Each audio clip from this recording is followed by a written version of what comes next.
kulanti wacan daawadayaal halkaad naga daawanaysaan waa channelkeena Runmal Media alaaba halkan waxa idinkugu soo gudbinaa xogii u dambeeyay dhacdooyinka caalamka gaar ahaan kuwa ugu saameynta badan muuqaalkan inta daawanaysan waxa ku soo gudbin doona Ronaldo oo dalka Sacuudi Carabiya isaga cararay isagoo nafsadiisa u baqay hadaba maxaa sababay muuqaalkan ay idinkugu soo gudbin doona waxa sidoo kale muuqaalka inta daawanayso ku soo gudbin doona Sacuudi Carabiya oo digniin culus u dirtay wadamada Khaliijka Carabta hadaba maxay ku aadan tahay digniintaasi maxaa xilligan kusoo beegay muuqaalkan ayaa isagoo dhameystiran ku daawan doontaan Mareykankana waxa uu sheeciyay qarashka kaga buuxa halka maalin ee duqeyn uu ka fulinayo gudaha dalka Iran xogay u dambeeyay ayaa halkan kugu soo gudbin doona sidoo kale xaaladda bariga dhexe hadii ay tahay markii ugu horeysay ku soo gaaray muuqaalkeena fadlan subscribe inoo dhegan baleelkana furasi ku soo gaaray muuqaalada kale xiga hadii subscribe inoo tahayna muuqaalkan oo share garay laakiin oo saar soo gaaray asxaab badan oo ku maasantahay daawashadaada aynu ku bilaabno ciyaaryahanka weynaa ee Ronaldo ayaa ka cararay dalka Sacuudi Carabiya isagoona u baqay nafsadiisa kadib markii halkaasi Iran ay ka bilowday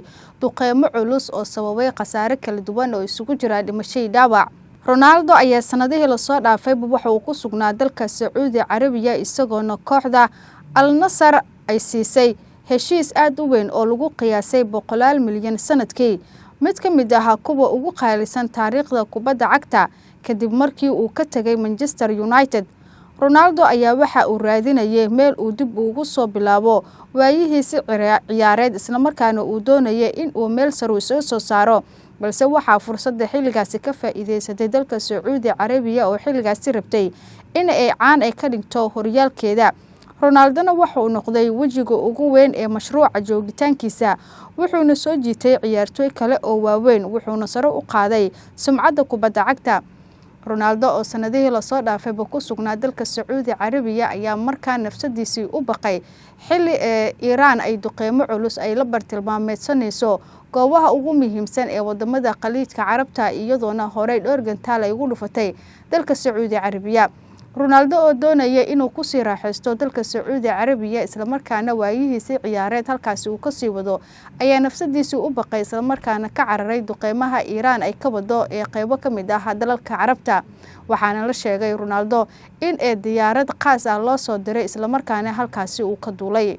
dhinaca kalena mas'uuliyiin ka tirsan dawladda Sacuudi Carabiya ayaa muujiyay caro xoogan oo ku aadan baaxadda iyo xilliga uu ku soo beegmay duqeymaha Mareykanka iyo sidoo kale Israa'iil ay ku qaadeen Iran boqortooyada Sacuudi Carabiya ayaa xulafadeeda Khaliijka Carabta uga digtay inay ka fogaadaan wax kasta oo sii hurin kara ee xiisada dagaaleed ee kala dhaxaysa Iran iyadoona Sacuudi Carabiya ugu baaqday Khaliijka Carabta inay ka fogaadaan qaadashada talaabo kasta oo keeni karta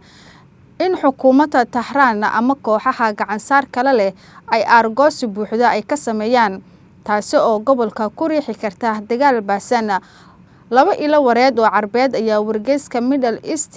waxa ay u sheegeen in dhaxal sugaha Sacuudi Carabiya Mohammed bin Salman uu fariintan u gudbiyay madaxda dalalka Bahrain, Kuwait, Qatar iyo Sultanka Imaaraadka Carabta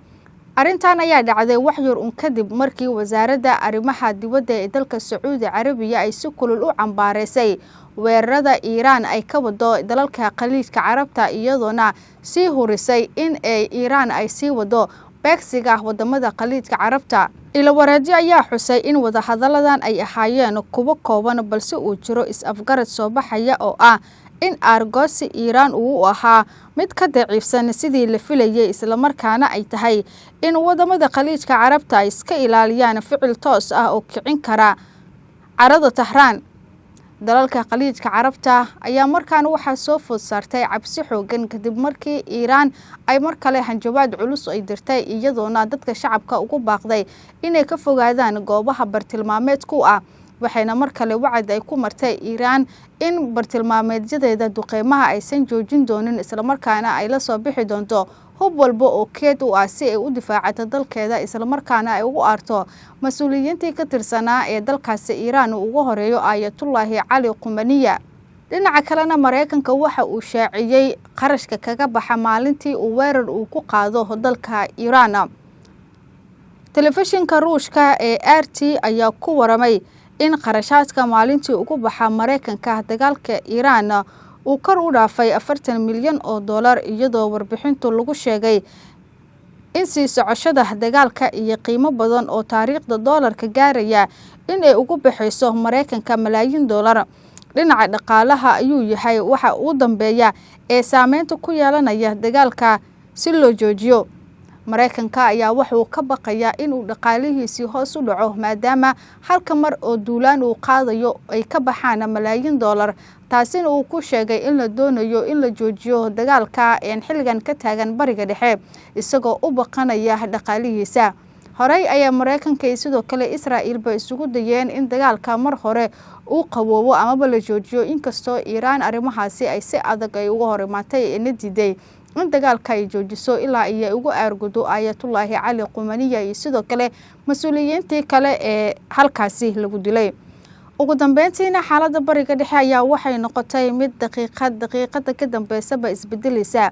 Waxaa saacadihii la soo dhaafay Bariga Dhexe ka dhacayay duqeymo culculus oo isweydaarsanayeen Iiraan, Mareykanka iyo sidoo kale Israa'iil, iyadoona duqeymahaasi ay ku dhacayeen goobo bartilmaameed ah. Iiraan ayaa si gaar ah waxay u bartilmaameedsanaysaa saldhigyada militariga